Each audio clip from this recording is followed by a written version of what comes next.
I just want to apologize for the family that I took the four-wheeler from.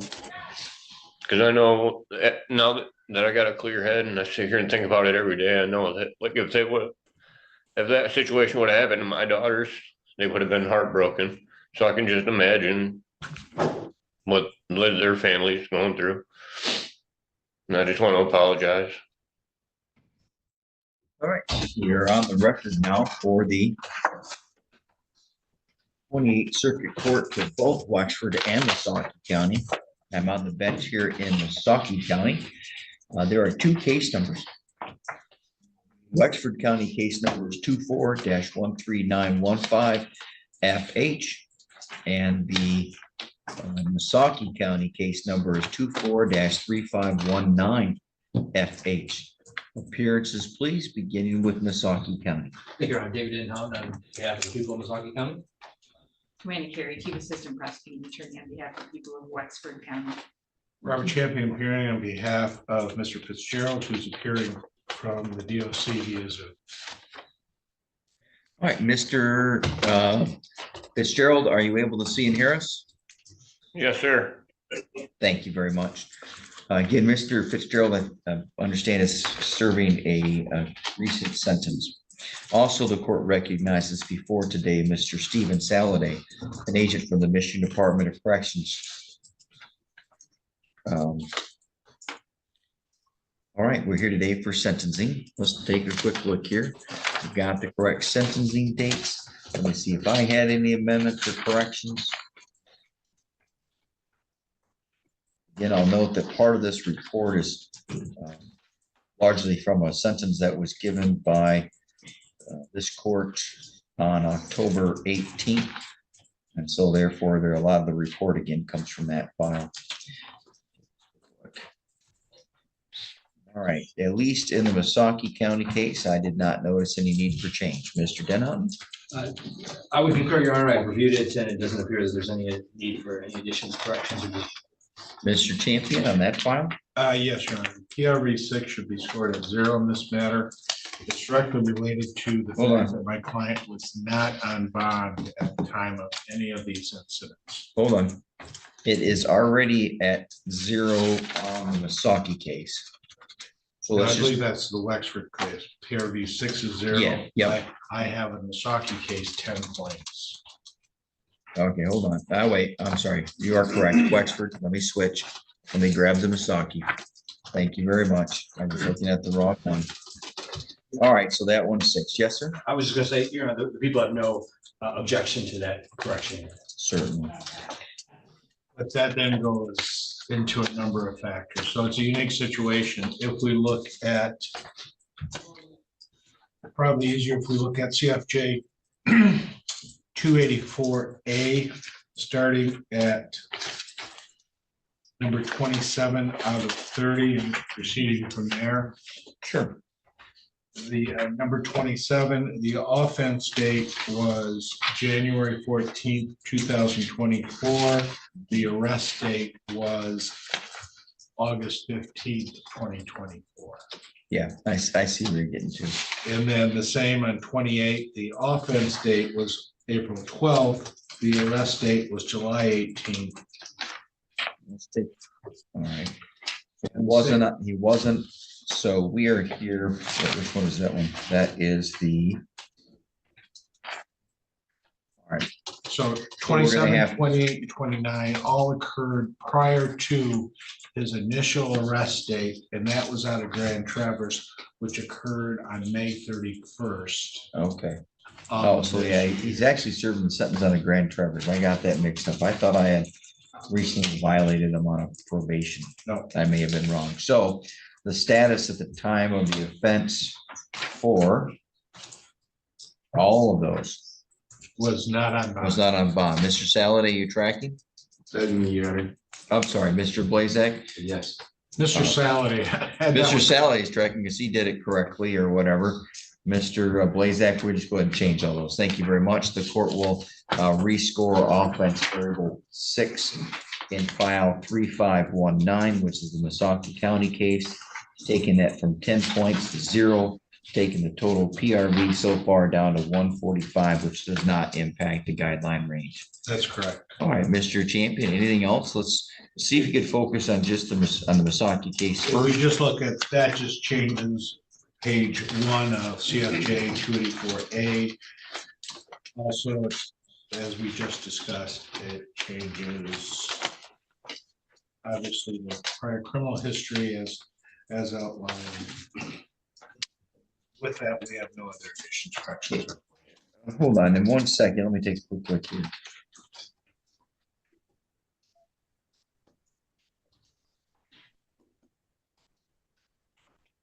If we look on that Misaki County case, it says Yeah. it says criminal, I normally expect it to say habitual criminal felony enhancement 2, but this isn't a habitual enhancement. It's actually the enhancement because it's a repetitive larceny, correct? And I think, because also when I look on the SIR at the top underneath offense title, it says habitual criminal second felony. I don't think that's right. I think I don't know how to word that because I think it's sort of like a drunk drive. yeah, and because it actually has that second or sub language right above it. Correct. So I don't think the habitual criminal second felony is worded correctly. I think it's a second or subsequent larceny. Correct. Does that make sense, Mr. Blazak? Because it's not actually underneath those habitual enhancements.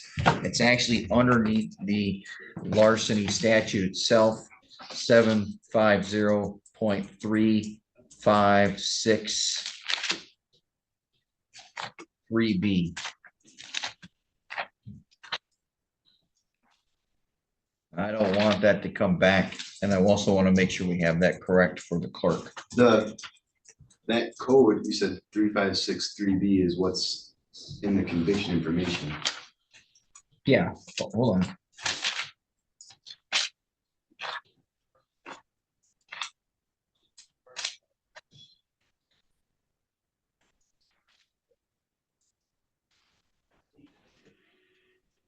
It's a wording issue. You gotta do that. It just be how the program Oh. spits it out.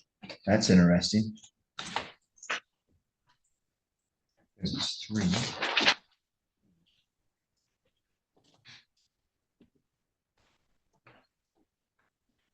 Okay, so when you entered that code, because that code is the correct code, it spit out that language?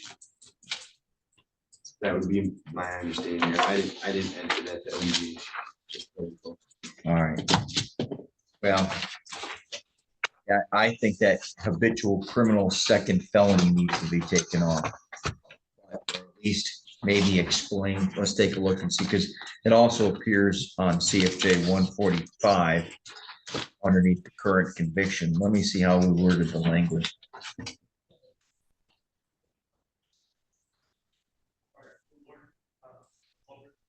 Yeah, so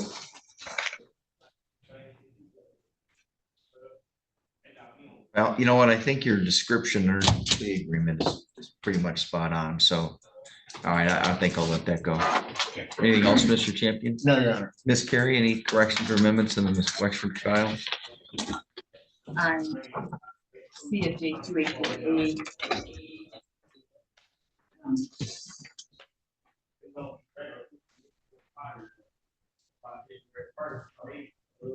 Page 14 and 15, on mine, it says that, yeah, page 15, it says for offense number 27 of 30 that he was on bond, Take a quick look here. and 29 and 30, it also says on bond. Yeah, looks like we just had a couple, looks like a few. So that one's Mr. Saladay. Mr. Saladay. Do you see that as well? We said that you had yours right. You had some of them correct, but maybe not all of them. I see that, Your Honor. Thank you. Thank you very much. I would also say on CFJ 284A, page 1, under additional information, it says PRV 7 is scored 10 points for one concurrent felony. I would add or ask that they add the second or subsequent. It's not added, so it looks like it's a misdemeanor. Yeah, is that, Mr. Saladin, is that, hold on, wait, what's your file is retail fraud, first degree?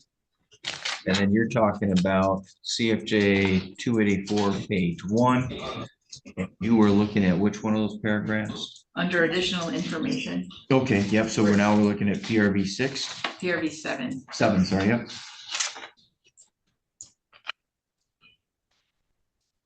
Yeah, Mr. Saladin, I see what she's talking about.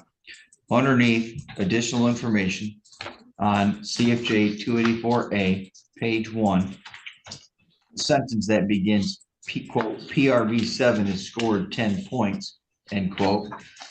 It should say for a larceny over 200 but under 1,000 as a second or subsequent. Does that make sense? It does, Your Honor. I'll add that language. Great, good catch, Miss Carrie. Anything else? No, Your Honor, that was it. All right, Your Honor, I got one This- correction, I believe. okay. I think the jail credit's incorrect. Okay, let me take a quick look there. All right, what do you think needs to be, well, probably because he's serving a sentence? That's correct, Your Honor. He was sentenced to prison on 10/18, so I believe that second line should be 10/4/24 to 10/18. And it should be 15 days instead of 49 there. A total of 17 days of credit. Correct. All right. All right, thank you. I got it. Any objection, Mr. Champion? No, Your Honor. Carrie? Not from Wexford. All right, Mr. Saladin, anything else? No, Your Honor. Thank you. All right, now we go to Mr. Champion. As the court's aware, we have two cases here. My client has actually been in custody since May 31st of this year. What Mr. Fitzgerald told me, I asked him, what happened here? And he goes, I was addicted to drugs and I was stealing from my house. And he's an addict and he's addressing it since May of this year. And now he's serving a 14-month sentence with Department of Corrections. He is dealing with his addiction while incarcerated. He will continue to deal with addiction. And hopefully, work with the support of his family, that he will continue. So we had asked you to follow the recommendations. Now, I understand he's not entitled, since he was on a PR bond from Saukey, he has been incarcerated this entire time. So that's incarceration. Fine. All right, hold on. Mr. Fitzgerald, are you able to see and hear us clearly? I can see you, but it keeps cutting in and out. All right, But I'm getting the most of it. Yes, sir. okay. Well, is there someone else in that room? No, sir.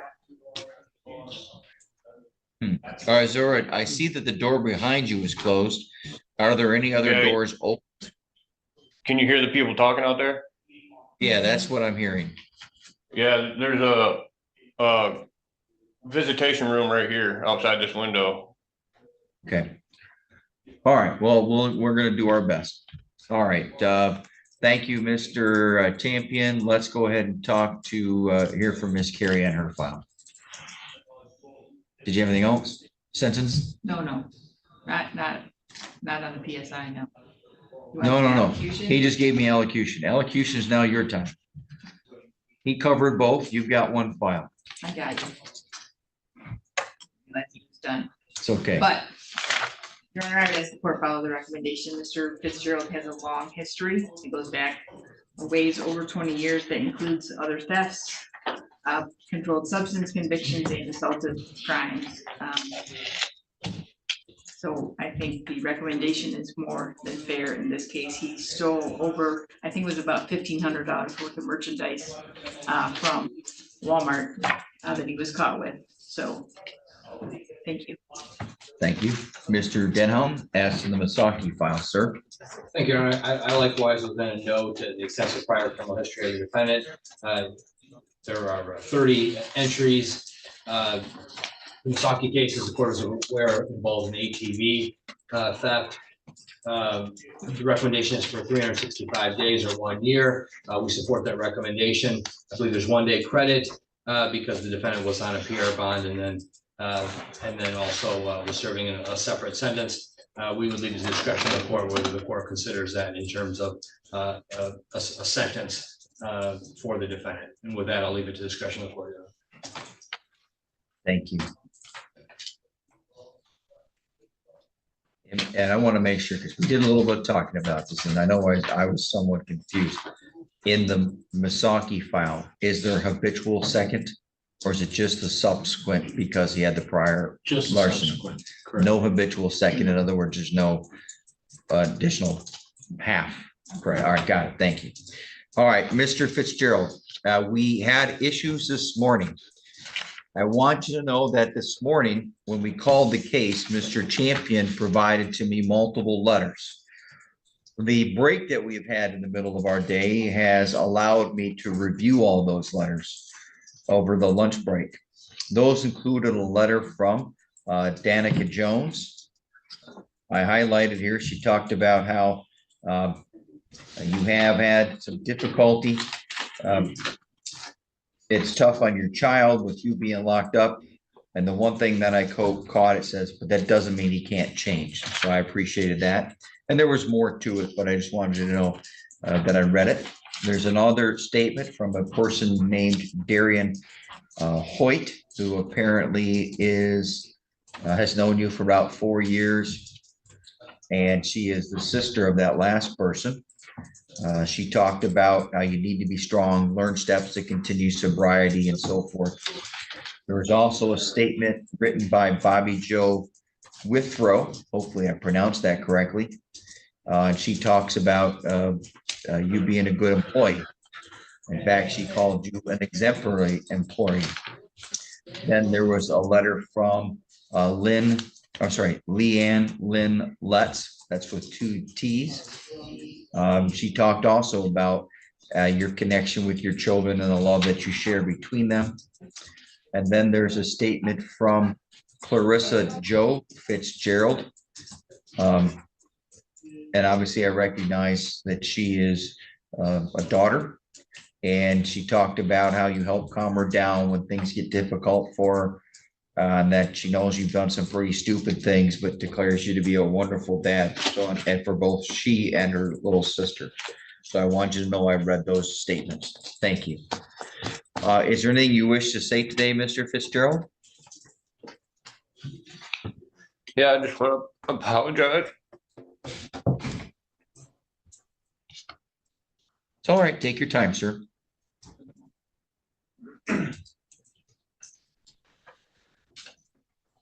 I do struggle with drug addiction. I know it doesn't justify or make it right for what I did. I truly am sorry. I don't know. I'm just going to take this time that I get and focus on being better and getting my life back. All I right. just want to apologize for the family that I took the 4-wheeler from. Because I know that now that I got a clear head and I sit here and think about it every day, I know that, like, if that situation would have happened to my daughters, they would have been heartbroken. So I can just imagine what their family's going through. And I just want to apologize. All right. Thank you. All right.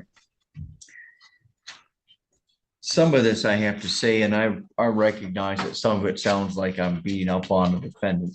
I know a little bit about Mr. Fitzgerald. I've dealt with him a couple of times over the last few years.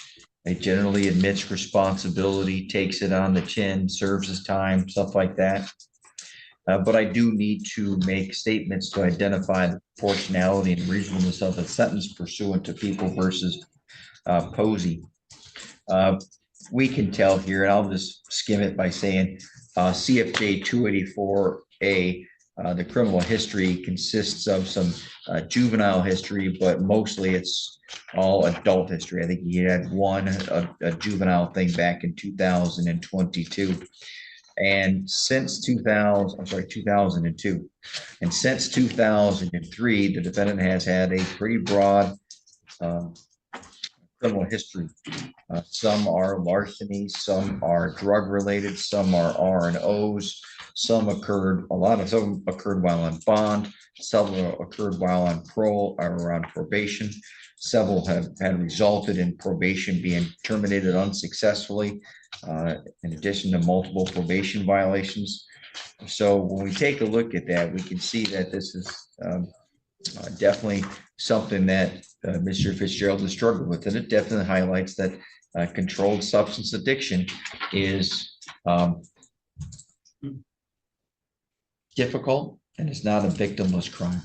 So the court is concerned here to help send the message, to help recognize the defendant's prior criminal history. And I'm not going to necessarily follow the recommendation, but it's really not going to result in much anything different. So let me explain. In the Missaukee County case, file 3519, the court assesses a $68 state minimum fee, a $130 crime victims' right fund fee. I'm not going to assess any other costs, attorney fees, or fines. Wait, was there any restitution in that file? I don't think so. No. I'll leave, and then what the court's going to do is sentence the defendant. That is to a Department of Corrections term of 13 to 30 months. He gets 1 day of credit, and that means realistically he's got to serve about a month longer than what he already has to serve, right? Because he had the 14 months. It might be 6 weeks, but I think that's, considering the overlap nature of all of these cases, I've got to have a little bit in there, and that's what I find to be an appropriate sentence. In the Wexford County case, this case is again another repetitive larceny case, all overlapping. Defendant, the sentence is a $68 state minimum fee, $130 crime victims' right fund fee. I'm not going to assess any other costs, attorney fees.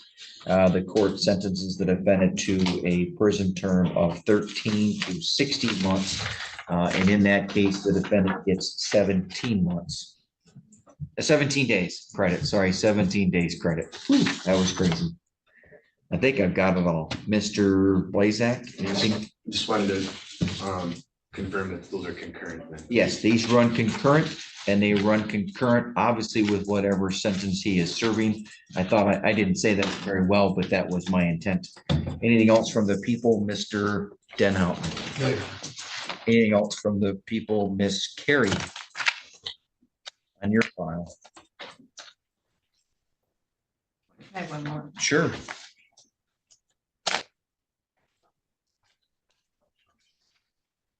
Your Honor, there is restitution in the file. In that file, that's right.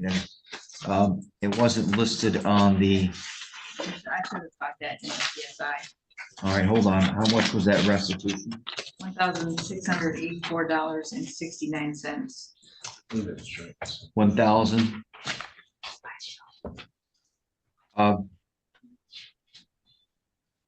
I had 1,000, according to the report on CFJ 284A, page 3, it said $1,559.26. On page 2 of CFJ 284A.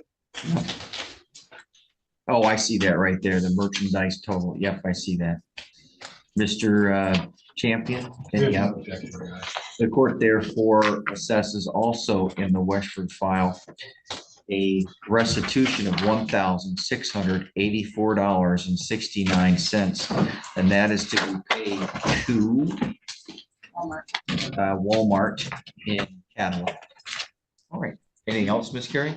No, thank you. Your Honor, though my client's not entitled, will the court consider in the Misaki case, granting my client 17 days credit since he's been incarcerated this entire time? That way they're both the same. Yeah, they're both the same, and I understand the request and the response. Molly pauses. If I do that, do you anticipate them to come and complain to me? They do a If lot. I get an email, I get an email and we fix it. This, Jen Houghton, that was your file.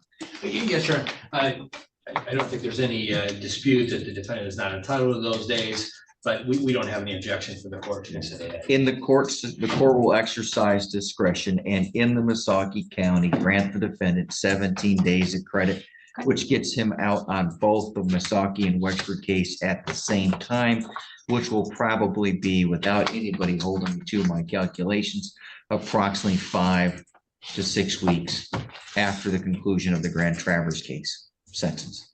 Mr. You're gonna need that back, don't you? No, I can just pen and make it. Mr. Fitzgerald, you're gonna get there at the prison 2 copies of 1 document. These are your advice of rights forms. Because of the pleas, any appeal must be done by filing an application for leave to appeal. If you choose to file an application for leave to appeal and you want the court to consider appointing an attorney, you may complete the bottom half of the document for whichever file you wish to appeal on and return to the court within 42 days. If you choose not to appeal, you may simply dispose of your copy of the document. Do you understand, Mr. Fitzgerald? Yes, Your Honor. All right. Thank you very much. We are adjourned. Thank you.